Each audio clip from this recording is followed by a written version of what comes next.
ఇష్టమైన నామమునకు మహిమ ఘనత ప్రభావములు కలుగును గాక. కూడి వచ్చిన దైవజనులందరికీ, ఇక్కడ కూడి ఉన్న స్త్రీలు పురుషులందరికీ కూడా ప్రభు పేరిట నా వందనాలు తెలియజేస్తూ ఉన్నాను. ఆయా ప్రాంతాల్లో చక్కటి సేవను జరిగిస్తున్న మీ అందరినీ దేవుడు ఆశీర్వదించును గాక.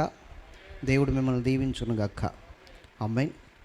మంచిది దేవుని బిడ్డలారా, మనము దేవుని వాక్య భాగంలోకి వెళ్ళిపోదాం. ఒక్క అరగంట దేవుని వాక్యాన్ని మనం చూసుకుందాం. తర్వాత మరి మన మధ్య నూతనముగా సేవకు సిద్ధపడే అభిషేకాన్ని పొందుకోవడానికి ఇద్దరు భార్యాభర్తలు ఇద్దరు మన మధ్య ఉన్నారు. నూతనంగా మరి వారు అభిషేకం తీసుకోబోతున్నారు సేవకి. కాబట్టి వారిని దేవుడు దీవించును గాక. వారికి ఆ మనస్సు దేవుడిచ్చినందుకు దేవునికి మహిమ కలుగును గాక. మంచిది. అంతేకాదు, వాక్య పరిచర్య అయిన తర్వాత కేక్ కటింగ్ కూడా ఉంటుంది. తర్వాత మనము ఆరాధన ముగించుకుని విందులో పాల్గొని గృహాలకు తిరిగి వెళ్ళొచ్చు. దేవునికి మహిమ కలుగును గాక.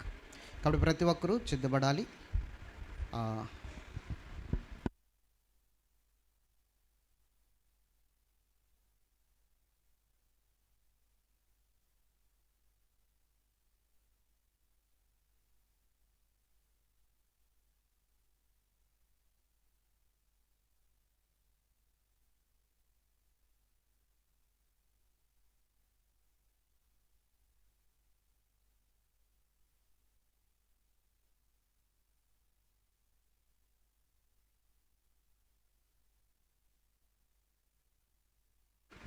అందరూ ఒకసారి గట్టిగా స్తోత్రం చెబుదాం.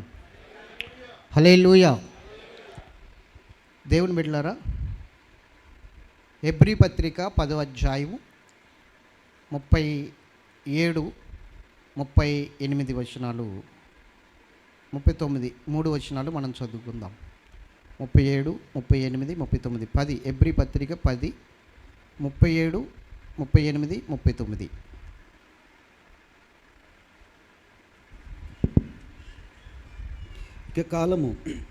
ఇక కాలము బహు కొంచెం ఉన్నది, బహు కొంచెముగానున్నది. వచ్చుచున్నవాడు ఆలస్యం చేయకవచ్చును. నా ఎదుట నీతిమంతుడైన వాడు విశ్వాస మూలంగా జీవించును గాని అతడు వెనికి తీసిన ఎడల అతని యందు నా ఆత్మకు సంతోషం ఉండదు. అయితే మనం నశించుటకు వెనుక తీయవారము కాము గాని ఆత్మను రక్షించుకున్నటకు విశ్వాసము కలిగిన వారమై ఉన్నాము. దేవుడు మనతో మాట్లాడును గాక. దేవుడు మనందరితో మాట్లాడును గాక. దేవుని బిడ్డలారా, జాగ్రత్తగా దేవుని మాటలు వినాలి. ఎవరు కూడా వేరు ఆలోచనలతో ఉండొద్దు. దేవుడు మనతో మాట్లాడే సమయం కాబట్టి మనం సైలెంట్గా ఉండడం చాలా ఉత్తమం. దేవుడు మనతో మాట్లాడినప్పుడు మనం చెవియొగ్గి ఆలకించే వారిగా ఉండాలి, వేగిరపడుతూ వినేవారిగా ఉండాలి. అంతేగాని మనము వేరు ఆలోచనలతో ఉండి లేకపోతే అటు ఇటు తిరుగువారిగా ఉంటే దేవుని మాటలు మన హృదయంలోనికి వెళ్ళవు. అపవాది ఏం చేస్తాడంటే వాటిని తీసుకుని పోతాడు. ఇంకా మనం వచ్చిన ఫలితం ఉండదు. కాబట్టి దేవుని మాటలు వింటే మనము దేవునిలో బలపడడానికి, ఆదరించబడడానికి, దీవించబడడానికి, ఆయన రాకడకు సిద్ధపడడానికి గొప్ప అవకాశం అన్నమాట దేవుని మాటల ద్వారా, వినుట ద్వారా. కాబట్టి విని ప్రతి ఒక్కరు కూడా శక్తిని పొందుకోండి. స్తోత్రం చెప్పాలి గట్టిగా. హెబ్రీకారుడు ఇక్కడ హెబ్రీ పత్రిక అనేది మనం చూసుకుంటే ఏదో విశ్వాసుల కొరకు రాసిన పత్రికగా కాదది. కేవలము దేవుని సేవ నిమిత్తమే సిద్ధపడిన వారికి, దేవుని సేవ చేస్తున్న వారికి ఈ పత్రిక అంతా కూడా మర్మయుక్తమైన సంగతులను మనకి తెలియజేస్తూ ఉంటుంది. ఈ హెబ్రీ పత్రిక హెబ్రీకారుడు అపోస్తలుడైన పౌలు అనడం కన్నా నిజంగా ఈ పత్రిక పరిశుద్ధాత్మ దేవుడే రాశాడని చెప్పొచ్చు. మరి చాలా పుస్తకాలన్నీ కూడా పరిశుద్ధాత్మ దేవుడు రాసినవే కదండి ఇవన్నీ అని మీరు అడగొచ్చు. కానీ ఈ పత్రిక చదువుతున్నప్పుడు పరిశుద్ధాత్మ దేవుడు మన కళ్ళ ముందు కనబడతాడు, మనకు ఒక నడుపుదలిస్తాడు. ఈ పత్రిక నేను చాలాసార్లు చదివాను. ఈ పత్రిక ఎన్నిసార్లు చదివినా ఈ పత్రిక కొత్తగానే ఉంటుంది నాకు. ఎప్పుడు చదివినా కూడా పత్రిక ముగించి రేపు ప్రారంభించినా మరలా కొత్తగానే అర్థమవుతుంది నాకు. అంత గొప్ప అద్భుతమైన పత్రిక. నేను ఈ హెబ్రీ పత్రిక గురించి చాలా అద్భుతమైన సాక్ష్యం చెప్పొచ్చు. ఈ పత్రిక చాలాసార్లు చదివాను నేను, స్తోత్రం చెప్పాలి. 13 అధ్యాయాలు ఉంటాయి. 13 అధ్యాయాలు కూడా చాలాసార్లు చదివాను ఈ పత్రిక మాత్రం ప్రత్యేకంగా. ఎందుకంటే చదివి కొలది రుచి ఈ పత్రిక. స్తోత్రం చెప్పండి. అయితే ఈ పత్రికలో పౌలు గారు కొన్ని విషయాలు, చాలా అద్భుతమైన విషయాలు చెప్తూ ఉంటారు. మనం చేర్చబడే రీతికి ఏ సంఘంలో చేర్చబడాలో కూడా 12 అధ్యాయంలో చెప్తాడు ఆయన. ఏ సంఘంలో చేర్చబడాలో కూడా, మనం ఏ సంఘంలో చేర్చబడాలని చెప్పాడంటే జ్యేష్ఠుల సంఘంలో చేర్చబడాలని చెప్తాడు. స్తోత్రం చెప్పాలి గట్టిగా. తర్వాత 11వ అధ్యాయం అంతా వివరించి చెప్పి, విశ్వాస వీరుల కోసం చెప్పి 12వ అధ్యాయంలోకి వచ్చేసరికి ఇంత గొప్ప సాక్ష్య సమూహము మేఘము వలె మనల్ని ఆవరించి ఉన్నందున అంటాడు మరలా. స్తోత్రం చెప్పాలి. అద్భుతమైన విషయాలు. ఇంత గొప్ప సాక్ష్య సమూహము మేఘము వలె మనల్ని ఆవరించి ఉన్నందున అంటాడు. అంటే 11వ అధ్యాయం అంతా సాక్ష్యమే. విశ్వాస వీరుల సాక్ష్యం చెప్పుకుంటూ వస్తాడు, వాళ్ళ సాక్ష్యాలు చెప్పుకుంటూ వస్తాడు.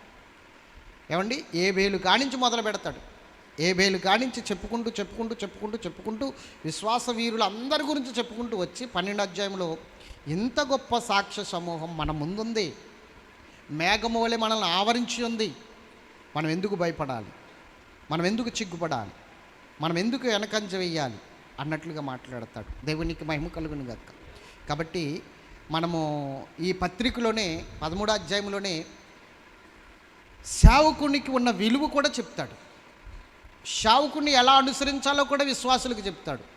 13:7, అలాగే మనం ఇంకా చూసుకుంటే 17లో కూడా సేవకుని గురించి, సేవకుని బాధ గురించి, సేవకుడు మనోవ్యాధన గురించి మాట్లాడతాడు పౌలు భక్తుడు. దేవునికి మహిమ కలుగును గాక.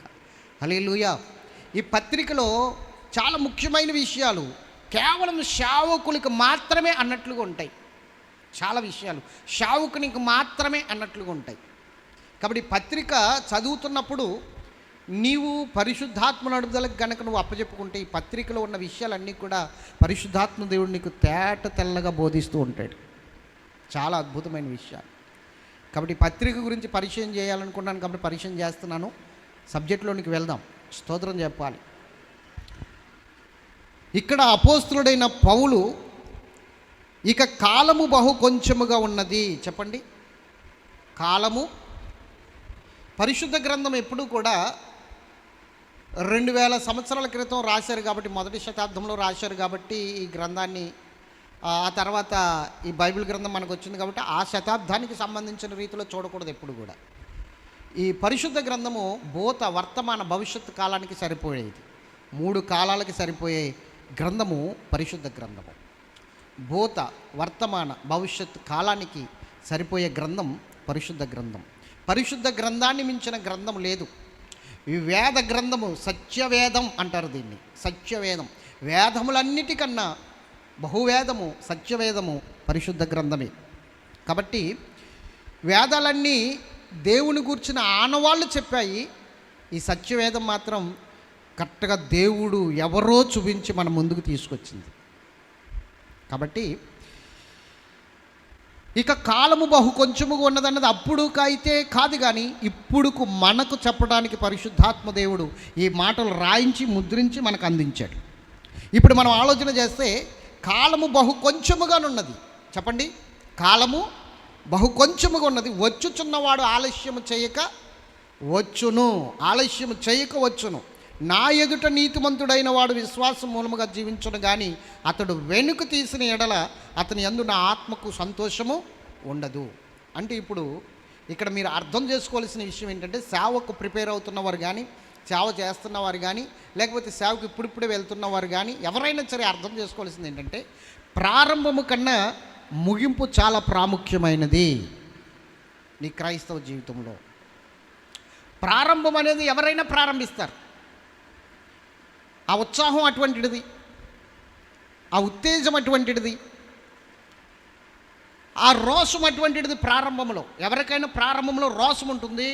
ఎవరికైనా ప్రారంభంలో మొదటి ప్రేమ చాలా బాగుంటుంది, మొదటి విశ్వాసం చాలా బాగుంటుంది. కానీ క్రమక్రమంగా వారి విశ్వాసం చల్లగిల్లుతూ వారి విశ్వాసం సల్లగిల్లుతూ ఇంకా ఇంకా ఇంకా చెప్పుకోవాలంటే పడిపోయే పరిస్థితికి వచ్చే పరిస్థితులు కూడా ఉంటాయి. సౌలు జీవితాన్ని చూసుకుంటే ప్రారంభము బాగుంది కానీ ముగింపు సర్వనాశనం, పనికి మాలిన స్థితి. మొదటి సౌలు రాజు, ఇజ్రాయేల్ ప్రజలకి మొదటి రాజు సౌలు. అతడు ప్రారంభం చాలా బాగుంది కానీ ముగింపు మాత్రము భయంకరమైన పరిస్థితి. దేవుని ఆత్మను కోల్పోయాడు. దేవుని యొద్ద నుండే దురాత్మ ఒకటి వచ్చి అతన్ని వెరిపించడం మొదలుపెట్టింది. దేవుని యొద్ద నుండి ఒక దురాత్మ వచ్చి అతన్ని ప్రేరేపించడం మొదలుపెట్టింది. దేవుని చిత్తంలో ఉన్న దావీదును చంపాలని చూస్తున్నాడు. దేవుని చిత్తంలో ఉన్న దావీదును నాశనం చేయాలని చూస్తున్నాడు. ఎందుకు? దేవుని దగ్గర నుండి దురాత్మ వచ్చింది. మొన్న శుక్రవారం చెప్పాను, దేవుని దగ్గర నుంచి దురాత్మలు రావడానికి ఆయన దురాత్మను పెంచి పోషిస్తున్నవాడు కాడని. ఆయన ఒక మాంత్రికుడు కాడు. ఎందుకు దేవుని దగ్గర నుంచి రావాలి అంటే, దేవుని దగ్గర నుంచి వచ్చిందంటే దానికి అర్థం ఏంటంటే పర్మిషన్ తీసుకుని వచ్చాడని దేవుని దగ్గర నుంచి. దేవునికి మహిమ కలుగును గాక. ఏబూని పరీక్షించడానికి, ఏబూని టెస్ట్ చేయడానికి, ఏబూని దగ్గరికి వెళ్ళడానికి ముందు దేవుని దగ్గరికి వెళ్ళి దేవుని పర్మిషన్ తీసుకుని ఎలా వచ్చాడు అపవాది, అలాగే దురాత్మ కూడా సౌలుని పట్టుకోవడానికి మరి పడిపోయాడు కదా, నన్ను వెళ్ళమంటారా అని పర్మిషన్ తీసుకుని దేవుని దగ్గర నుంచే వచ్చాడు దురాత్మ. అందుకని దేవుని దగ్గర నుంచి వచ్చిన దురాత్మని మనం చదువుతాం అక్కడ. దేవునికి మహిమ కలుగును గాక.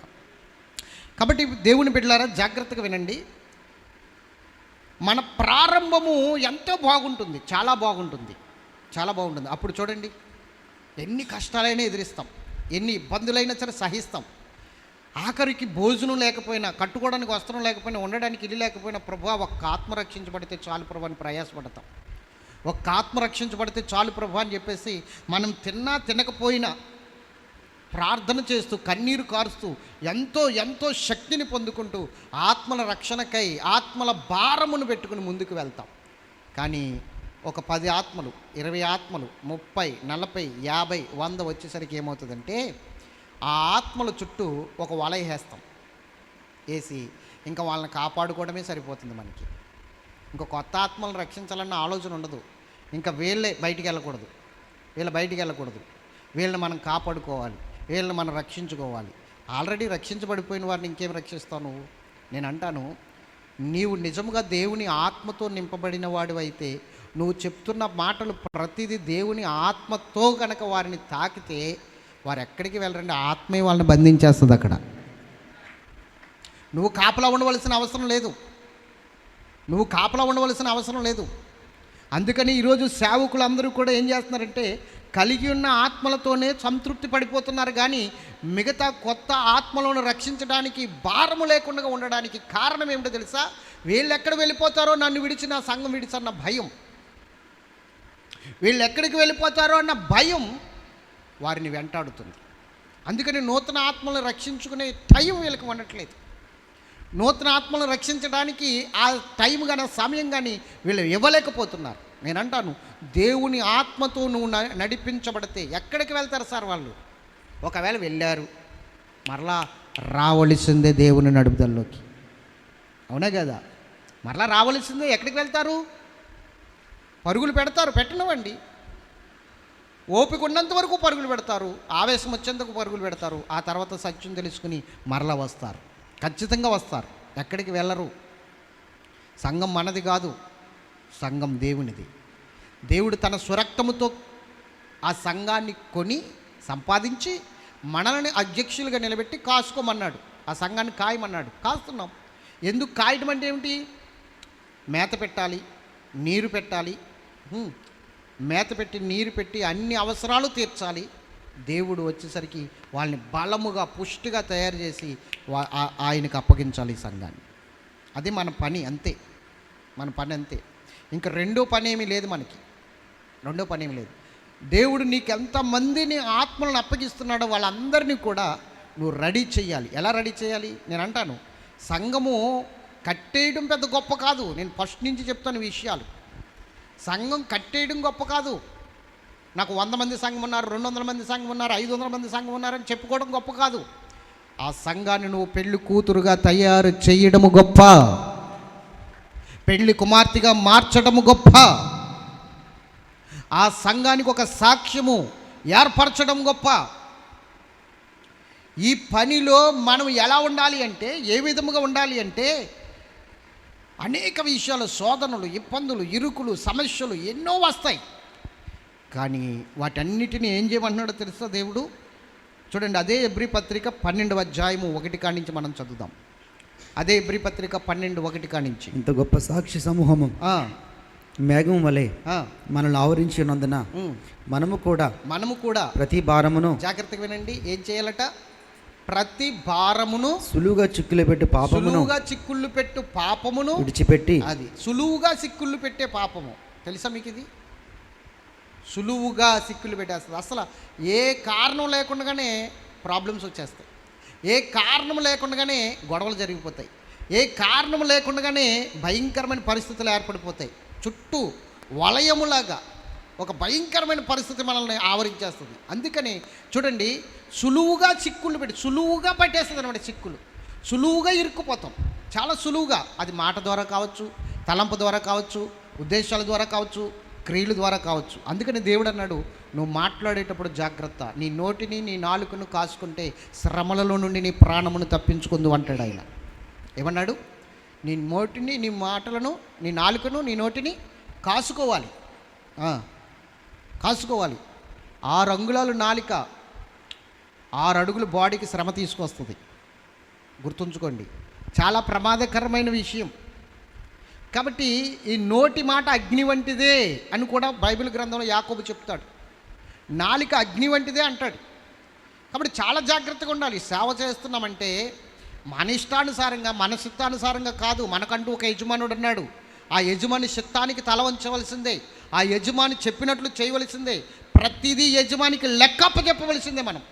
మనం ఏమి చేస్తున్నామో, ఎలా నడుస్తున్నామో, ఏ విధంగా ఉన్నామో, మన మీద ఒక యజమాని ఉన్నాడు. కాబట్టి ఆ యజమానికి లెక్కప్ప చెప్పేవారికి ఉన్నాం. కాబట్టి చాలా జాగ్రత్తగా ఉండాలి. చాలా జాగ్రత్తగా ఉండాలి. నేను ఒక విషయం చెప్తాను. విశ్వాసకు 1 తీర్పు, కానీ సేవకునికి 2 తీర్పులు ఉన్నాయి. ఎన్ని తీర్పులు? 2 తీర్పులు ఉన్నాయి సేవకునికి. ఒకటి విశ్వాసతో సంబంధించిన తీర్పు ఒకటి ఉంటుంది. తర్వాత నీకు విశ్వాసకి మధ్య జరిగిన సందర్భాన్ని బట్టి తీర్పు ఉంటుంది. అర్థమవుతుందా? వ్యక్తిగత తీర్పు ఒకటి, విశ్వాసులతో కలిసి మనకి తీర్పు ఉంటుంది. విశ్వాసాన్ని ఎలా తీర్పు తీరుస్తాడో అలా మనకి తీర్పు తీరుస్తాడు. తర్వాత సేవ విషయంలో తీర్పు తీరుస్తాడు. సేవ విషయంలో తీర్పు తీరుస్తాడు. 2 తీర్పులు ఉన్నాయి సేవకునికి, సేవకురాలికి. ఈ 2 తీర్పులకి సిద్ధపడాలి. అక్కడికి వెళ్తే మనం సేవ చేసాం కదా, ఇన్ని ఆత్మలు రక్షించాం కదా అని చెప్పేసి ఏమీ అక్కడ మనకు మెప్పు కలుగుతుంది అనుకోకండి. మెప్పు కలుగుతుంది నువ్వు నమ్మకమైన దాసుడిగా ఉన్నప్పుడు. కానీ నీవు తీర్పులోనికి వెళ్ళావా, నీ పరిస్థితి నీ విశ్వాసుల కళ్ళ ముందే నీకు తీర్పు తీరుస్తాడు దేవుడు. అందుకని తీర్పుని దాటి వెళ్ళాలి. మనం తీర్పులోనికి వెళ్ళకూడదు, తీర్పు దాటి వెళ్ళాలి. నమ్మకమైన దాసునిగా, నమ్మకమైన దాసురాలుగా మనం నిలబడాలి. యేసునందు విశ్వాసం ఉంచేవాడికి తీర్పు లేదంట, తీర్పులోనికి వెళ్ళడంట వాడు కదా. మరి సేవ చేసేవానికి మాత్రం 2 తీర్పులు ఉన్నాయి.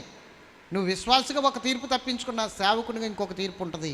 ఆ తీర్పుకు మాత్రం ఖచ్చితంగా లెక్కప్పచెప్పవలసిందే మనం. దేవునికి మహిమ కలుగును గాక. కాబట్టి చెప్తున్నాను, జాగ్రత్తగా వినండి. సులువుగా సిక్కుళ్ళు పెట్టు పాపం ఉంది. చాలా సులువుగా సిక్కుళ్ళు పెట్టేద్ది నిన్ను.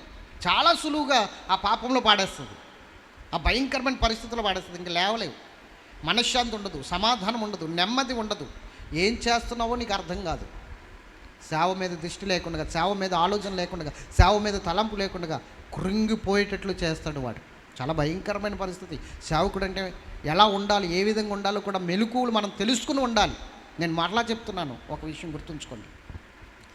సేవకునికి దేవుని గురించి ఎంత తెలియాలో సాతాను గురించి కూడా అంతే తెలియాలి.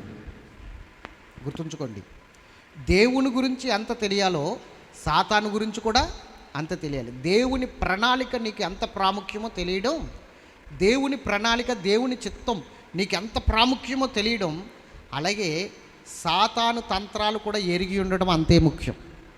అపోస్తలుడైన పౌలు అంటాడు కదా, 2 కొరింథీ 2:11 మాట, 2:3 మాట ఉంటుంది. స్తోత్రం చెప్పాలి గట్టిగా.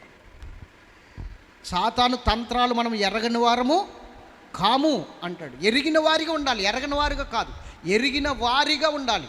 దేవుని ప్రణాళిక ఎరిగిన వాడివే, ఓకే. దేవుని చిత్తం ఎరిగిన వాడిగా ఉండాలి, ఓకే. కానీ సాతాను తంత్రములు కూడా నువ్వు ఎరిగిన వాడిగా ఉండాలి.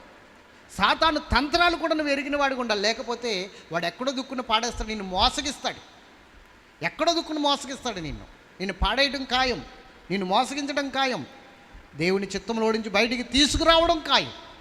కాబట్టి సాతాను తంత్రములు ఎరిగిన వారిగా మనం ఉండాలి. స్తోత్రం చెప్పండి గట్టిగా. ఎందుకంటే మన బలం ఎంతో మనకు తెలుసు, కానీ శత్రు బలం ఎంతో కూడా మనకు తెలియాలి కదా, అవునా కాదా? శత్రు బలం ఎంతో మనకు తెలియకపోతే వాడి మీద దాడి ఎలా చేస్తాం మనం? వాడి మీదకి యుద్ధానికి ఎలాగెళ్తాం మనం? వాడి బలము కూడా మనకు తెలిసి ఉండాలి, వాడి బలహీనత కూడా మనకు తెలిసి ఉండాలి. దేవునికి మహిమ కలుగును గాక. వాడి బలం మన బలహీనత అయితే, వాడి బలహీనత మన విశ్వాసము, మన నమ్మిక. స్తోత్రం చెప్పండి. లోకాన్ని జయించిన విజయము మన విశ్వాసమే. ఇప్పుడు లోకాన్ని, సాతాన్ని, లేదంటే ఆ పాపాన్ని జయించాలంటే దేనితో జయించగలదు? విశ్వాసమే. అందుకని అక్కడ ఏమన్నాడు? నా ముందు నీతిమంతుడైన వాడు విశ్వాసం మూలముగా బ్రతుకును, జీవిస్తాడు. అతడు వెనుక తీసిన ఎడల నా ఆత్మకు సంతోషం ఉండదు. ఇప్పుడు విశ్వాసం వలన జీవించాలి నువ్వు. విశ్వాసం వలన నీకు ఆస్తులు లేవు, అంతస్తులు లేవు, అలా ఉంచుకుని నువ్వు చేస్తే సేవకుడు కాదు. సేవ చేస్తే నువ్వు ఏమీ లేకుండా యేసుక్రీస్తు ప్రభు అన్నీ వదులుకుని రిక్తునిగా వచ్చినట్లుగా నువ్వు సేవకు కూడా అన్నీ వదులుకుని లోకాన్ని విడిచిపెట్టి రిక్తునిగా వస్తేనే నువ్వు సేవకునిగా పేరు పొందుకుంటావు. రిక్తునిగా రావాలి, దాసునిగా రావాలి, ఏమీ లేనివాడిగా రావాలి, అన్నీ వదులుకుని రావాలి. అన్నీ వదులుకుని అంటే నీ స్వభావాలు కూడా కొన్ని వదులుకోవాలి. అన్నీ వదులుకుని అంటే చెప్పాలి, ఏం వదులుకోవాలి? మోషేకి ఏం వదిలి రావాలంటే మోషేని 40 సంవత్సరాలు ట్రైనింగ్ ఇచ్చాడు మిద్యానీల ప్రాంతంలో. కోపం, అవునే కదా? కోపం, ఈగో, ఇంకా చాలా ఉంటాయి. ఇలాంటివన్నీ కూడా వదులుకుని రిక్తునిగా రావాలి. నేను ఏమైనా నీ కొరకే ప్రభా. బ్రతుకుడు క్రీస్తు, సావైతే సౌలుకి ఎంత కోపమో తెలుసా? యేసుక్రీస్తుని దేవుడు అంటే చంపేస్తున్నాడు. యేసుక్రీస్తు నామంలో రక్షణ అంటే తీసుకెళ్ళి సరసల్లో వాడేస్తున్నాడు, కత్తివాత చేస్తున్నాడు, అనేక మందిని నరికేస్తున్నాడు, రక్తపు ఏరులై పారుతుంది సౌలు కాలంలో. అలాంటి సమయంలో దేవుడు సౌలుని దర్శించి పౌలుగా మార్చినప్పుడు రిక్తునిగా మారిపోయాడు సౌలు. ఎంత కోపమో, ఎంత ద్వేషమో, ఎంత అసూయో, ఎంత పగో అవన్నీ కూడా యేసు నామములో చంపేసుకుని ప్రేమను చూపించువాడుగా మాత్రం మారిపోయాడు పౌలుగా. స్తోత్రం చెప్పండి. హల్లెలూయా. ఎలా మారిపోయాడు? అన్ని వదులుకుని రావాలి సేవంటే, సమస్తం వదులుకుని రావాలి సేవంటే. అవసరం వస్తే సేవ కొరకు చచ్చిపోవడానికి కూడా సిద్ధపడాలి. దేవునికి స్తోత్రం. అది నీ తీర్మానం, అది నీ ప్రతిష్టత. ఆ తీర్మానం, ఆ ప్రతిష్టత నీకు లేనప్పుడు మనం సేవకులం కాము. స్తోత్రం చెప్పాలి గట్టిగా. సేవ అంటే మనము అనుకున్నప్పుడు, మనం కాదనుకున్నప్పుడు అది జరిగేది కాదు. సేవ అంటే ఎనీ టైం దేవుడు మనకేం చెప్తున్నాడో అది చేసేదే సేవ. మన ఆలోచన అందులో యాడ్ అవ్వకూడదు, మన తలంపు అందులో యాడ్ అవ్వకూడదు, మన ఉద్దేశం అందులో యాడ్ అవ్వకూడదు. దేవునికి మహిమ కలుగును గాక. హల్లెలూయా. మీకు ఒక విషయం చెప్తాను. డిఎల్ మూడీ అని ఒక దైవజనుడు ఉన్నాడు. డిఎల్ మూడీ సేవ, విస్తారమైన సేవ చేసేవాడు ఆయన. ఒక రోజున చివరి బస్ ఎక్కి, సువార్తకి వెళ్ళి చివరి బస్ ఎక్కి ఊరొచ్చాడు. అంటే తన సొంత ఊరు వచ్చేసాడు. చివరి బస్ అన్నమాట అది. వచ్చేసాడు. వచ్చిన తర్వాత ఇంకా ఆకలి వేస్తుంటే ఎదురుగుండగా ఒక చిన్న హోటల్ ఉంది. ఆ హోటల్కి వెళ్ళాడు. హోటల్కి వెళ్తుంటే అక్కడ ఉన్న వాళ్ళు చూసి, అయ్యా ఈ షాపు అంటే ఈ హోటల్ మూసేస్తున్నాం, ఈ రాత్రి క్లోజ్ చేసేస్తున్నాం, ఇప్పుడు వచ్చారు ఏంటంటే ఆకలిగా ఉంది, నేను చాలా దూరం నుంచి వచ్చాను, నాకు ఏముంటుంది పెట్టంటే, ఏమీ లేదయ్యా, సరే నా కోసమని 2 ఇడ్లీలు తీసుకున్నాను, అవి పెడతాను సార్ మీకు అన్నాడు. సరే పెట్టమన్నాడు. ఈ డిఎల్ మూడీ గారు ఆ 2 ఇడ్లీలు తిందామని ప్రార్థన చేసుకుంటున్నాడు. అప్పటికే సువార్త ప్రకటించి ఆ రోజంతా ప్రకటించి లాస్ట్ బస్కు ఊరొచ్చాడు, ఇంటికి వచ్చాడు తిరిగి. ఆ టైంలో ప్రార్థన చేసుకుంటున్నాడు ఇడ్లీలు తిందామని ప్రార్థన చేసుకుంటున్న సమయంలో దేవుడు మాట్లాడుతున్నాడు.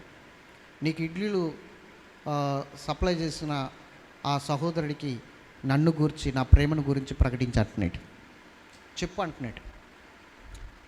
ఈయన అంటున్నాడు, ప్రభువా ఇప్పుడు వరకు భారంగా తిరిగి వచ్చాను, సువార్త చేసి వచ్చాను, కనీసం ప్రశాంతంగా 2 ఇడ్లీలు అయినా తిన్నవా ప్రభా?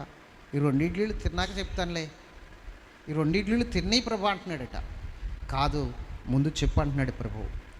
నాకు చాలా ఆకలేస్తుంది ప్రభా, ఎదురుగుండగా ఉన్నాయి, ఇంకా నేను ఆగలేను, తింటాను ప్రభు అని చెప్పేసి ప్రార్థన చేసుకుని ఆ 2 ఇడ్లీ తినేసాడు. 2 ఇడ్లీ తినేసిన వెంటనే ఏం జరిగిందంటే యజమానికి చెప్పి ఆ వ్యక్తి వెళ్ళిపోయాడు. ఎవరు? ఈయనకి 2 ఇడ్లు సర్వీస్ చేసిన వ్యక్తి యజమానికి చెప్పి, అయ్యా నేను వెళ్ళిపోతున్నాను, నా డ్యూటీ అయిపోయింది, ఇంకా ఆయన తినేసి బిల్లు కట్టేసి ఆయన వెళ్ళిపోతాడు అని చెప్పేసి వెళ్ళిపోయాడు. ఈ 2 ఇడ్లీలు తినేసిన తర్వాత యజమాని దగ్గరికి వచ్చి డబ్బులు కడుతున్నాడు, బిల్లు కడుతున్నాడు. బిల్లు కట్టిన తర్వాత అన్నాడు, అయ్యా నేను ఇడ్లీలు నాకు సప్లై చేసిన వ్యక్తి ఎక్కడంటే వెళ్ళిపోయాడమ్మా అంటే, అయ్యో వెళ్ళిపోయాడా, మరలా ఎప్పుడు వస్తాడంటే రేపు ఉదయం తెల్లవారుజామున వస్తాడని చెప్పాడు. రేపు ఉదయం తెల్లవారుజామున వస్తాడు. మరి ఎక్కడికైనా వెళ్తాడు? ఇక్కడే ఉంటాడంటే, ఇక్కడే ఉంటాడు, ఎక్కడికి వెళ్ళడు. మరలా రేపు ఈ టైం దాకా షాప్ బంద్ చేసి దాకా ఇక్కడే ఉంటాడు, మీరు రేపు అతను కలుసుకోవాలంటే రేపు రావచ్చు అన్నాడు. సరే అయితే రేపు వస్తానండి అని చెప్పేసి ఈయన బిల్లు ఇచ్చేసి వెళ్ళిపోయాడు. ఆ రాత్రి వెళ్ళిపోయి ప్రార్థన చేసుకుని పడుకున్నాడు. పడుకుని తెల్లవారేసరికి 8 ఎంత అయింది. మరలా ప్రార్థన చేసుకుని ఆ హోటల్కి వచ్చాడు. ఆ హోటల్కి వస్తే ఆ హోటల్ మూసేసి ఉంది. ఆ పక్కనున్నవారు ఆ హోటల్ మూసేసి ఉందని చెప్పేసి ఆ పక్కనున్న వాడిని అడిగితే, ఇందులో ఉన్న ఒక సర్వరు రాత్రి ఉరిపోసుకుని చనిపోయాడండి అని చెప్పారట. రాత్రి ఉరిపోసుకుని చనిపోయాడు అని చెప్పారట. ఎవరా సర్వర్ అంటే ఆరా తీసుకుంటే దేవుడు ఎవరికైతే దేవుని గురించి చెప్పమన్నాడో, ఎవరికైతే ఆ మాటలు చెప్పమన్నాడో ఆ వ్యక్తి రాత్రి చనిపోయాడు. స్తోత్రం చెప్పాలి, హల్లెలూయా. ఆ వ్యక్తి రాత్రి చనిపోయాడని తెలిసి ఇంటికి వెళ్ళి ఎలుగెత్తి ఏడుస్తున్నాడట ఈ దైవజనుడు. ప్రభువా నన్ను క్షమించు నాయనా, నన్ను క్షమించు నాయనా అని ఏడుస్తుంటే దేవుడు మాట్లాడుతున్నాడు ఆ డిఎల్ మూడీ గారితో. ఏమని తెలుసా? నా కుమారుడా, రాత్రి నేను ఎందుకు అతనికి సువార్త ప్రకటించమన్నాను తెలుసా?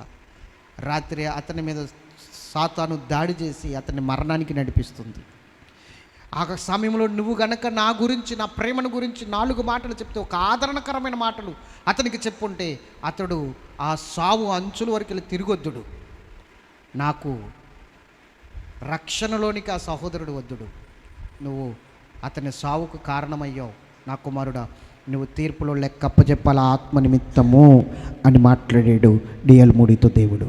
కన్నీరు మున్నీరుగా ఏడుస్తున్నాడు. ఎన్నో వేల ఆత్మలను రక్షించిన వ్యక్తి ఒక్క ఆత్మ గురించి తీర్పులోనికి వెళ్ళవలసి వస్తుంది. ఇప్పుడు ఎన్నో వేల ఆత్మలు తేలిపోయాయి ఒక్క ఆత్మను రక్షించకపోవడం వలన. అన్ని ఆత్మలు రక్షించిన ఆ పనంతా కూడా తేలిపోయింది ఇప్పుడు దేవుని ముందు. తేలిపోకూడదు నీ భక్తి, తేలిపోకూడదు నీ సేవ, తేలిపోకూడదు నీ యొక్క శ్రమ ప్రయాస. ఏమో ఒక్క ఆత్మ ద్వారా తేలిపోతుందేమో. నువ్వు సహనము వహించుటలో, సహనము చూపించుటలో నీ పరిస్థితి అంతా విఫలమైపోయిందేమో. అందుకనే ఆ సహనము చూపించలేక, ఆ ప్రేమను చూపించలేక, ఆ కోపాన్ని చంపుకోలేక నీవు సంపాదించిన ఆత్మల భారం అంతా, నువ్వు సంపాదించిన ఆ సంపద అంతా కూడా దేవుని సన్నిధిలో తేలిపోతుందేమో. సేవకునిగా మనము విశ్వాసం ద్వారా ముందుకు వెళ్ళాలి, విశ్వాసం ద్వారా బ్రతకాలి, విశ్వాసం ద్వారా ఏదైనా సాధించాలి. చేతకాని వాళ్ళుగా మనం ఉండకూడదు. మనం చేతకాని వారము కాము. మన దేవుడు అంతకన్నా చేతకానివాడు కాడు. మన దేవుడు శక్తిమంతుడు, ఉన్నవి లేనట్లుగా, లేని ఉన్నట్లుగా చేయగలిగిన గొప్ప దేవుడు.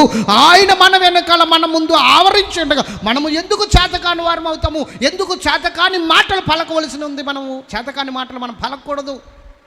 మనం చేతకాని వారము కాము. మన దేవుడు సమస్తము చేయగలిగిన దేవుడు. కాబట్టి మనం ఎలా ఉండాలి అంటే, ఏదైనా సరే నేను చేయగలను అన్నట్లుగా ఉండాలి. ఎస్, రాజ్యము, సైన్యము, రాజు అంత మూలకెళ్ళి కూర్చుంటే బాలుడు మూతి మీద మేసం మొలవలేని వాడు వచ్చి నేను చేస్తాను అన్నాడు. ఏంట్రా బాబు నువ్వు చేసేది ఏంటంటే, చేస్తాను, వాడు నేను చంపేస్తాను అన్నాడు. వాడు ఎలా ఉన్నాడో చూడు, 6 మూరల జానుడు. వాడు నువ్వు చంపుతావు, చంపేస్తాను. వీడెంతున్నాడు చంపేస్తాను అన్నవాడు? బాలుడు. అంటే చేత కాదు, నాకు నా వల్ల కాదు అన్న మాట రాదు. ఇంకా నువ్వు నిజంగా దేవుని మీద ఆధారపడి ఉంటే, వాడంతా సున్నితి లేనివాడంతా ఇట్లా మాట్లాడుతావు. సేవకుడు అయితే దేవునికి మహిమ కలుగును గాక. సేవకుడు అయితే ఈ విధంగా మాట్లాడుతాం. అంతేకాని మనము ప్రతి విషయంలో కూడా బలహీనమైన పరిస్థితి తెచ్చుకోకూడదు. సందర్భం ఏదైనా, పరిస్థితి ఏదైనా, కారణం ఏదైనా, నా మీదున్న భారం వేరు, నా మీదున్న బాధ్యత వేరు, నా మీదున్న అభిషేకం వేరు, నా మీదున్న పరిస్థితి వేరు. ఏదైనా సరే, నన్ను బలహీనపరిచేది ఏదైనా సరే, నన్ను కృంగదీసేది ఏదైనా సరే, నన్ను బాధ పెట్టేది ఏదైనా సరే, కానీ నా మీద ఉన్న అభిషేకం నన్ను బలహీనపరచదే, నాకున్న పిలుపు నన్ను బలహీనపరచదే, నాకున్న సాక్ష్యం నన్ను బలహీనపరచదే. అందుకని ఏమంటాడంటే, ఇప్పుడు చదవండి 12వ అధ్యాయం, ఇప్పుడు చదవండి. ఇంత గొప్ప సాక్షి సమూహము మేఘం వల్లే మనల్ని ఆవరించి ఉన్నందున మనము కూడా ప్రతి భారమును సులువుగా చిక్కులు పెట్టి పాపమును విడిచిపెట్టి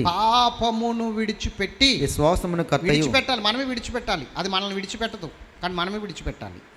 విశ్వాసమునకు కర్తయు దానిని కొనసాగించువాడునైనా యేసు వైపు చూచుచు. చెప్పండి, ఎవరి వైపు చూడాలి? ఇప్పుడు నువ్వు ఎవరి మీద అయితే విశ్వాసం ఉంచావో, ఎవరైతే నీకు విశ్వాసం ఉంచని చెప్తున్నారో, ఆ విశ్వాసానికి కర్త ఆయన. ఆ విశ్వాసాన్ని కలగజేసిందే ఆయన. ఆ విశ్వాసాన్ని ఏర్పరిచిందే ఆయన. కర్త, విశ్వాసానికి కర్త. విశ్వాసమునకు కర్త అయినా యేసు వైపు చూచుచు. ఎవరి వైపు చూడాలి? ఈ సమస్యలు ఎవరి వైపు చూడాలి? ఈ కష్టంలో ఎవరి వైపు చూడాలి? సేవకుడా, ఈ శోధనలు ఎవరి వైపు చూడాలి? ఈ ఇబ్బందులు ఎవరి వైపు చూడాలి? యేసు వైపు చూస్తూ మన ఎదుట ఉంచబడిన పందెములో. ఇది పందెము రంగం అండి. సేవకుడా, ఇది ఏ రంగము? నిన్ను వెనక్కి లాగడానికి చాలా దుష్టశక్తులు పన్నాగాలు పన్నొచ్చు. ఇది పందెం. ఏదో రకంగా ఈ పందెంలో నిన్ను ఓడిపోయేటట్లు చేయటమే వాడి పని. ఈ పందెంలో నువ్వు పాల్గొకుండా ఉండడమే వాడి పని. ఇది పందెపు రంగం. జాగ్రత్తగా వినాలి. ఇది పందెపు రంగం. మన ముందు ఉంచబడిన పందెములో, ఈ పందెములో ఓపికతో పరిగెత్తుదము. ఎలా ఉండాలండి? అది ఉండాలి మొట్టమొదటిగా. ఏం లేదు ఇప్పుడు మనకి. ఇప్పుడు అభిషేకం తీసుకున్న వెంటనే మైక్ వచ్చేయాలి, స్టేజ్ వచ్చేయాలి, 100 మంది జనం వచ్చేయాలి. మనకి ఓపిక ఉండదు, ప్రయాస ఉండదు, పరిచర్య ఉండదు. అభిషేకం పొందిన వెంటనే ఎవరు కావాలి మనకి? సభ కావాలి. దేవునికి మహిమ కలుగును గాక. ఓపిక, పరిచర్య. స్తోత్రం చెప్పండి గట్టిగా. పరిచర్య ధర్మాన్ని నువ్వు కొనసాగించాలి. ముందు పరిచర్య ధర్మాన్ని కొనసాగించాలి. రావాలి, ఎదుగుతూ రావాలి. నేను అంటాను, ఓర్పుతో సాధించలేనిది ఏదీ లేదండి. నమ్ముతున్నారా మీరు? నమ్మితే ఆమెను చెప్పండి. ఓర్పుతో సాధించలేనిది ఏది? సహనముతో సాధించలేనిది ఏది? ఓర్పు, సహనం. ఈ రెండు ఉండాలి. క్రైస్తవుడికి చాలా ముఖ్యం ఈ రెండు కూడా. ఈ రెండు లేకపోతే నువ్వేమీ సాధించలేవు. నీ వల్ల ఏమీ కాదు. నువ్వు ఒక తొందరపాటు నిర్ణయాలు తీసుకునే తొందరపాటు మనిషి అంతే. ఓర్పు, సహనం నీకుంటే ఆ ఓర్పు, సహనంతో నువ్వు ఏదైనా సాధించగలదు. ఓర్పు ద్వారా కొన్ని గొప్ప గొప్ప విజయాలు సాధించిన వారు పరిశుద్ధ గ్రంథంలో ఉన్నారు. ఓర్పు ద్వారా కేవలం విశ్వాసము, ఓర్పు అంతే. స్తోత్రం చెప్పండి గట్టిగా. చెప్పాలి ఇంకొకసారి. విశ్వాసము, ఓర్పు, ఈ రెండు నీకుంటే అసలు నీకు విరోధముగా రూపించబడిన ఏ ఆయుధము నీ ముందు వర్ధిల్లదు. నీకు విరోధముగా రూపించబడిన ఏ ఆయుధము నీ ముందు వర్ధిల్లదు. ఆ ఓపిక, సహనము, విశ్వాసము నీకుంటే. విశ్వాసమునకు కర్తయు దాన్ని కొనసాగించువాడని యేసు వైపు చూస్తూ ఈ పందెములో ఓపికతో పరిగెత్తుదము. ఆయన తన ఎదుట ఉంచబడిన ఆనందము కొరకై. చూడండి, ఆనందము కొరకై అవమానమును నిర్లక్ష్యపెట్టి. ఏం నిర్లక్ష్యం చేశాడు? అవమానములను నిర్లక్ష్యము పెట్టి సిలువను సహించి దేవుని సింహాసనం ఎదుట కుడి పార్శ్వమున ఆసీనుడై ఉన్నాడు. అది ఇప్పుడు చెప్పండి, మనం ఏమి సహించాలి? ఇప్పుడు చెప్పండి, ఏం సహించాలి? అవమానములు, నిందలు వస్తాయి. అవేం చేయాలి? Go back. నాకు అవసరం లేదు. నేను అంటాను, నువ్వేమిటో నిరూపించే పని దేవుడికి అప్పచెప్పు. నువ్వేమిటో నిరూపించే పని, నువ్వేమిటో, నువ్వెంత నిర్దోషివో, నువ్వెంత గొప్పవాడువో, నువ్వు అది నిరూపించాలని నువ్వు అనుకోకు. అది దేవుడికి అప్పచెప్పు. నువ్వే నిరూపించు ప్రభు అని చెప్పేసి వస్తున్నవన్నీ పక్కకు తోసి ఆయన నిరూపించినప్పుడు ఎలా ఉంటుందంటే, ధ్వనిల్లిపోతుంది ప్రపంచమంతా నీ పేరు హెచ్చిస్తాడు. కానీ నువ్వే నిరూపించుకోవాలనుకుంటే ఒక్కరికి కూడా నువ్వేంటో నిరూపించుకోలేవు. ఎప్పటికీ నీ వల్ల అవ్వదు. నువ్వు నిరూపించు ప్రభు అని నిరూపించే పని ఆయనకు అప్పగించి, నేనేమిటో నువ్వు చెప్పు, నేనేమిటో నువ్వు తెలియజేయి అని నిరూపించే పని ఆయనకి చెప్పి, నువ్వు పక్కకి సైడ్ అయిపోయి నీ పని నువ్వు చూసుకో. ఈ పందెంలో ముందుకెళ్ళిపో. అవమానాలు పక్కన పెట్టు, నిందలను పక్కన పెట్టు, అస్సలు పట్టించుకోకు. ప్రతి ఒక్కరికి చెప్తున్నాను ఈ మాట. ఈ పందెంలో ఓపికతో ముందుకెళ్ళిపో. ఎందుకంటే నీ ముందు ఆనందం అనే ఒక గొప్ప ధన్యమైన స్థితి ఉంచబడి ఉంది. దీని ముందు అది నువ్వు పొందుకోకూడదని, ఆ సింహాసనం నువ్వు పొందుకోకూడదని సాతానుడు ఏం చేస్తున్నాడంటే నేను సైడ్కి లాగాలని చూస్తున్నాడు. ఒక ఆనందకరమైన స్థితి, సంతోషకరమైన స్థితి, దేవునితో ఒక నిత్య బంధము, నిత్య జీవములోనికి వెళ్ళి నిత్య అనుబంధాన్ని పెంచుకునే స్థితి ఎదర ఉంది. తన ముందుంచబడిన ఆనందము కొరకు అన్నాడు అక్కడ. సిలువని సహించాడట ఆయన. మరి మనం సహించలేమండి? ఈ నిందలు సహించలేమా? ఈ కష్టాలు సహించలేమా? ఈ బాధలు సహించలేమా? చెప్పండి. కొడతారు, కొడితే కొట్టించుకోలేమా అన్నాడు కదా. కొడితే కొట్టించుకోమన్నాడు, తిడితే తిట్టించుకోమన్నాడు. అంతేగాని మనము ఇవన్నీ వస్తున్నాయి, శ్రమలు వస్తున్నాయి, శోధనలు వస్తున్నాయి, కష్టాలు వస్తున్నాయని మనము పక్కకి వెళ్ళిపోతే ఎట్లాగా? మన అభిషేకం ఏమిటి? మన పిలుపు ఏమిటి? మన మహిమ ఏమిటి? మన ముందు ఉంచబడిన ఆనందం ఏమిటి? అవునా? నేను ఈ విషయం ఎందుకు చెప్తున్నానో తెలుసా? చాలామంది ఈ రోజున అసలు నాకేమీ తెలియదు, నాకేమీ వద్దన్నట్లుగా కేవలం అభిషేకం తీసుకుని పాటలు పాడడానికి సిద్ధపడుతున్నారు తప్ప ముందుకెళ్ళడానికి ఎవరు సిద్ధపడతలా. అభిషేకం తీసుకుని పాటలు పాడతారు, సిగ్గులేదు. పాట ఇవ్వకపోతే మరలా అభ్యంతరం, అది సిగ్గులేదు. అభిషేకం తీసుకుని పాట కోసం వస్తావు. విశ్వాసులకి పాటలు బుద్ధి లేని వాళ్ళారా? చిగ్గుమాలిన పనులు ఇవి. నీవు పాట కోదుగు, నీకు పాట వరకు పరిమితం కాదు, విశ్వాసకి పాట. అభిషేకం తీసుకున్న వానికి ఏంటో తెలుసా? అంతకన్నా గణమైన పని ఉంది. మరి ఎప్పుడు వెళ్తావు అక్కడికి? వాళ్ళ గురించి చెప్తున్నాను. అమ్మో వెళ్తే కష్టాలు వచ్చేస్తాయేమో, వెళ్తే శోధనలు వచ్చేస్తాయేమో, వెళ్తే సమస్యలు వచ్చేస్తాయేమో, నా పని ఆగిపోద్దేమో, నా అప్పులు తీరవేమో, నా సమస్యలు తీరవేమో. ఏంటి గాడిద గుడ్డు? అభిషేకం తీసుకున్నప్పుడు ఏమైంది పరిస్థితి అంతా? నువ్వు నిలబడితే కదా తెలిసేది, నువ్వు ముందుకు వస్తే కదా తెలిసేది. నువ్వు వెనక తీసిన ఎడలా ఆయన ఆత్మకు సంతోషం లేకుండా చేస్తున్నావు, వెనక అంజి వేస్తున్నావు. అభిషేకం తీసుకుని కేవలం పాట పాడడానికా నువ్వు అభిషేకం తీసుకున్నది? దానికి అభిషేకం ఎందుకు ఖర్చు చేస్తావు? పాటకి అభిషేకం లేకుండానే గొప్ప సింగర్లుగా పాటలు పాడుతున్నారు చాలామంది, మంచి మంచి పాటలు పాడుతున్నారు, మంచి స్వరాలతో పాడుతున్నారు. నువ్వు అభిషేకాన్ని ఖర్చు చేస్తున్నావు కేవలం ఒక పాటకి, అది కూడా తందన్న నన్నన్న మమ్మమ్మ అంటావు. అభిషేకం తీసుకున్న పాటల కోసం కాదు నాన్న. కోపం వస్తుందా? రావాలి మరి, నీకు కోపం రావాలి. ఇంపాటికి రాలేదు మరి. ఆ పౌరుషం లేకపోవడం వల్ల అలా కూర్చొని ఉన్నాం మనం. దేవునికి మహిమ కలుగును గాక. ఎంతో కొంత తెచ్చుకోండి నాన్న. ఉపకారం తింటున్నాం కదా, కొద్దిగా పౌరుషం తెచ్చుకోండి. ఆ పౌరుషమే కావాలి దేవునికి, ఆ రోషమే కావాలి దేవునికి. అయ్య బాబా అలా చూస్తారు ఏంటండి? కోపం వస్తే కోపం వచ్చిందని చెప్పండి, ఇంకా మంచిది. కోపం వస్తే ఏం చేస్తావు నువ్వు? నేను రేపు నుంచి వెళ్తాను సువార్తకని చెప్పాలి, అందుకని వెళ్ళిపోతాను రానని చెప్పకూడదు. దేవునికి మహిమ కలుగును గాక. ఇంకొకసారి చెప్పండి. అభిషేకం తీసుకున్న నువ్వు కదిలించబడాలి. నీ పరిస్థితి అంతా దేవుడు భరిస్తాడు. దేవుని ఆత్మల భారం నువ్వు భరించు. నేను చెప్తున్నాను, అన్నిటినీ పక్కన పెట్టు, ముందుకు నడు. విశ్వాసమునకు కర్తయు దాన్ని కొనసాగించువాడైన యేసు వైపు చూడు. సమస్తము దారి సరళమైపోతుంది, మార్గం సరళమైపోతుంది, ముందుకెళ్ళిపోతాం. ఎంతమందికి అర్థమైంది? చెప్పాలి. సేవ చేయాలంటే నా వల్ల అవుతుందా? నీ వల్ల అవ్వకపోతే ఎవరి వల్ల అవుతుంది? నీ వల్ల అవుతుంది కాబట్టి నిన్ను కేకేసాడు దేవుడు. నీ వల్ల అవుతుంది కాబట్టి నిన్ను నిలబెట్టుకున్నాడు దేవుడు. ఆయన గనుల్ని గొప్పల్ని కేకేసుకోలేదు. చేపలు పట్టుకుని విద్యలేని పామరుల్ని కేకేసుకున్నాడు. వాళ్ళకి చేపల కూర ఎలా వండాలో తెలుసు, చేపలు ఎక్కడ పడతాయో తెలుసు. అర్థమైందా? దేవునికి మహిమ కలుగును గాక. చేపలు ఎక్కడ పడతాయో తెలుసు, కానీ సువార్తకి వెళ్తే ఎక్కడ ఆత్మలు పడతాయో వాళ్ళకి తెలియదు. అప్పటికే సీనియర్లు ఉన్నారు, కానీ వాళ్ళని కేకేలేదు దేవుడు. చేపలు పట్టుకుని వండుకుని తిన్న వాళ్ళని కేకేశాడు.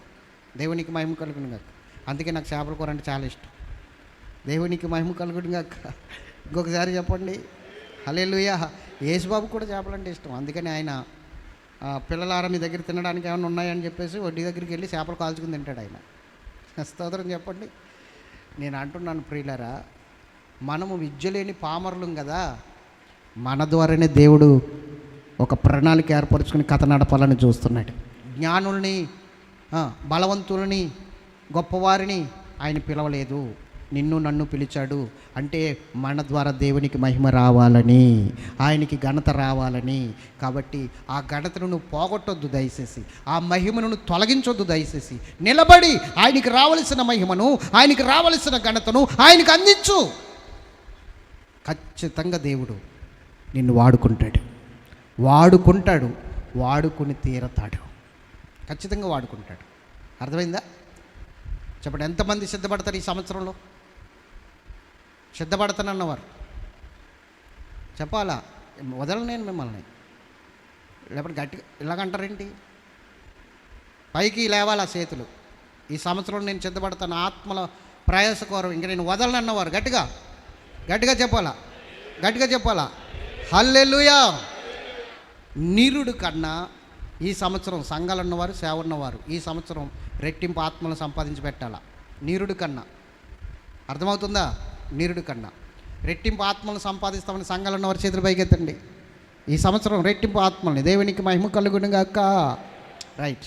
అలాగే ఇంకా సేవకు ప్రిపేర్ అవుతున్నవారు ఈ సంవత్సరము మేము భారం అనుకోకుండా మా యొక్క పరిస్థితిని అంతటిని విడిచిపెట్టి మేము ప్రయాసపడి ఈ సంవత్సరం ఖచ్చితంగా దేవుని కొరకు ఆత్మలను సంపాదించి పెడతామన్నవారు, ఈ సంవత్సరం మొదలు పెడతామన్నవారు చేతులు పైకి పెట్టండి. లేపాలా. నేను బలవంతంగా లేపుతున్నాను అనుకోకండి, అక్కడ పరిశుద్ధ ఆత్మలు మీ చేతులు లేపాలా. దేవునికి స్తోత్రం చెప్పండి, కిందకి దింపకండి, లేపి దేవుణ్ణి మహిమపరచండి. హల్లెలూయా. ఈ సంవత్సరం ఖచ్చితంగా ఒక్కొక్కరి అకౌంట్లో ఆత్మల సంపాదన పడాలా, ఒక్కొక్కరి అకౌంట్లోని పడాలా. దేవునికి స్తోత్రం చెప్పాలా. హల్లెలూయా, హల్లెలూయా, హల్లెలూయా. అలాగే ఆడవారి విషయంలో లేపండి చేతులు. వెళ్తారా వెళ్ళరా? ఎస్, వెళ్ళాలి. మీకు తెలిసిన విషయాలు చెప్పండి, తెలిసిన సాక్ష్యాలు చెప్పండి, తెలిసిన మాటలను చెప్పండి, దేవుని గురించి ప్రకటించండి. ఖచ్చితంగా ఆత్మలను పట్టుకోవాలి. మనం నశించిపోతున్న ఆత్మలను పట్టుకోవాలి. అర్థమవుతుందా? ఈ సంవత్సరం ఖచ్చితంగా ప్రయాసపడతామన్న వారు గట్టిగా చప్పట్లు కూడా దేవుడు మహిమపరచాలి. దేవుడు మీ ప్రయాసను చూసి ప్రతిఫలం ఇచ్చును గాక. ఈ సంవత్సరం అంతా ఉన్నతమైన ఆత్మలను పట్టుకునేటట్లు దేవుడు మిమ్మల్ని పురికొలిపి బలపరిచి నిలబెట్టును గాక. ఆమేన్. కాబట్టి ఎవరు కూడా వెనకంజ వేయద్దు. ప్రతి ఒక్కరు వెనకంజ వేస్తే దేవుని ఆత్మకు సంతోషం లేకుండా చేస్తున్నామట. అవునా కదా? సంతోషం లేదు ఆయనకి సంతోషం లేనప్పుడు నీకు ఇంకేది సంతోషం అనేది కనబడదు. ఇంకా చనిపోయే కూడా పాతాళంలోకి వెళ్ళవలసిందే, అక్కడ కూడా సంతోషం ఉండదు. కాబట్టి దేవుని ఆత్మకు మన ద్వారా దుఃఖము రాకూడదు, వేదన రాకూడదు. సహించుకుందాం, ఓర్చుకుందాం. ప్రతిదీ కూడా దేవుని కోసం ఓర్చుకుందాం, దేవుని కోసం సహించుకుందాం. నష్టమేమి లేదు. దేవుడి కోసమే సమస్తం వదులుకుందాం. మన ఈగోలు వదులుకుందాం, మన యొక్క గర్వాన్ని వదులుకుందాం, మన అహంకారాన్ని వదులుకుందాం, సిద్ధపడదాం, అవసరమైతే తగ్గించుకుందాం. ప్రతి దానికి కూడా తగ్గించుకుందాం. దేవుని పని ముఖ్యం మనకి, దేవుని ఆత్మల ముఖ్యం మనకి, దేవుడు మన మీద పెట్టుకున్న ఆయన ఆశ ముఖ్యం మనకి, ఆయన నమ్మకం ముఖ్యం మనకి. ఆయన నమ్మకాన్ని ఒమ్ము చేయొద్దు. నిలబడదాం, ప్రయాసపడదాం. దేవుడి మాటలు తన వినికిడిలో దీవించును గాక. ఆమేన్.